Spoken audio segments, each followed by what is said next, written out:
And those proteins are used by the cell to repair the DNA that's broken. But also what's happening at the break is that that's all opening up as well, because you remember if you break a DNA and it's spooled up, you can't fix it, you can't glue it back together unless you unpack it, stick it back together, and then you've got to repack it.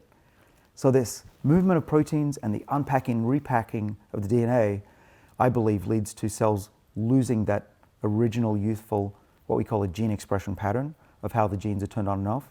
And nerve cells, as they get older, lose their ability to stay nerve cells, and liver cells lose their identity as liver cells.